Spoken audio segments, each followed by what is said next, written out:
Hello, good morning, good day from wherever you're streaming. This is Angela Jude Faith, the bespoke shoemaker. Welcome to our online tutorial space on shoemaking. Today I'm going to be working on a Oxford Brogue shoe. So I'm going to give you the hints of the pattern and some of the measurements. You can get it from the video. You see how I'm going to measure through each of the parts from the wing tip down to the semi-brogue pattern level, the vamp, the quarter, and the counterpart. Okay, so the counterpoint which I'm trying to measure now, to get the counterpoint, you just have to follow through this little process that I want to take you through. Okay, just a quick one, a quick advice to beginners out there who are venturing into shoemaking, starters. I want to advise you on something about at the moment in Nigeria we're having a very high cost of acquiring materials, acquiring equipment. Okay, getting a last is quite expensive. I want to advise you, if you're venturing into shoemaking, try to first of all focus on particular design and venture on that design, master that particular design of last. Okay, it will really help you on achieving your good drive and building to be better. Yes, it's good to dream big. I'm not saying you should dream big, but try to get a particular design and work with that design. Okay, it's gonna really aid you to grow faster in the angle of growth now in shoemaking. It will help you, just like all the lasts you're seeing on this video now. As you can see, they are just one single phase of last, and I'm working on them with all the different sizes. So if you're getting the last, I will advise you, don't get one, don't get sizes.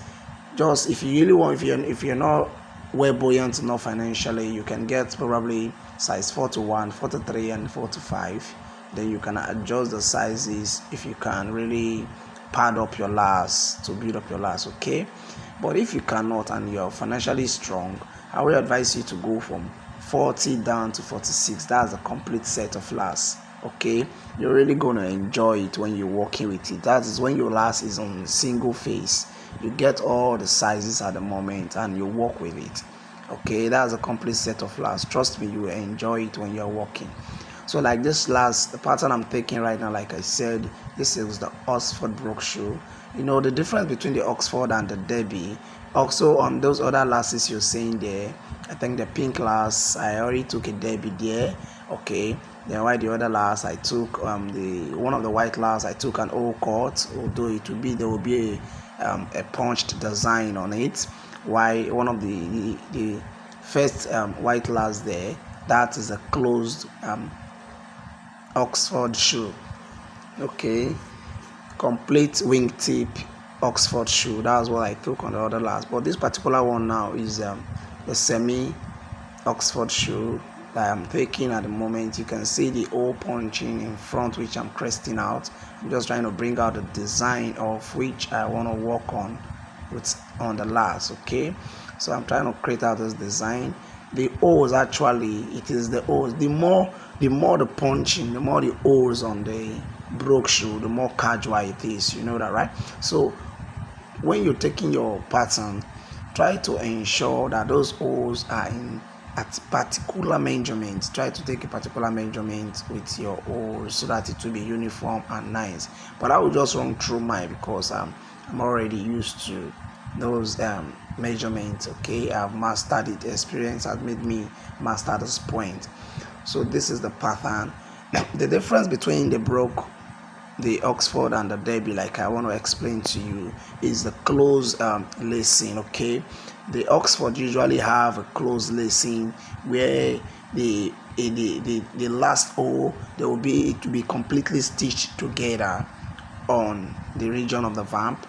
Then it will just have a single a very small tongue in that instep region. Okay, while that of the Derby, it always comes with an open lacing. Okay, your hand can easily walk through the very first position of the eyelet or the lace angle. Okay, that is from the vamp. Now towards the instep, it always has an open lacing, and the tongue is always sometimes attached or still on the vamp pattern or the wingtip pattern together. Okay, that's towards the instep. Now, so that's the difference between the open lacing and the closed lacing. The open lacing mostly are the derbies, while the closed lacing are the Oxford shoe. Okay, so this Oxford Brogue that I'm taking, like I initially explained, the O's, the more the O's, the more casual it is. Like the Oxford shoe, most especially,